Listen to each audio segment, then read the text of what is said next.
Hello hi అండి, అందరికీ నమస్కారం అండి. సో అందరికీ కూడా గుడ్ మార్నింగ్ అండి.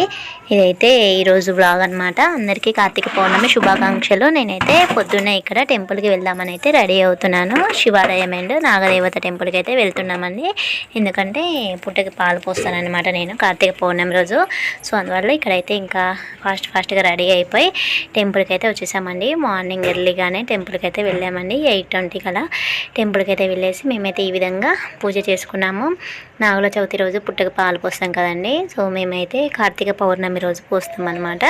కార్తీక పౌర్ణమి రోజు ఒకవేళ కుదరకపోతే కార్తీక మాసంలో ఏ సోమవారమైనా పాలు పోస్తాం అనమాట. ఈ విధంగా మేమైతే సింపుల్గా పూజ చేసుకుంటామండి. మీరందరూ ఎలా ఉన్నారు, ఏం చేస్తున్నారు, టెంపుల్కి వెళ్ళారా అనేది నాతో కామెంట్ సెక్షన్లో షేర్ చేసుకోండి ఫ్రెండ్స్. అండ్ అలాగే మీలో ఎవరైనా ఫస్ట్ టైం కనుక మన ఛానల్ని చూసినట్లయితే ప్లీజ్ అండి తప్పకుండా సబ్స్క్రైబ్ చేసుకొని నా వీడియోస్ చూడండి. Thank you for watching friends.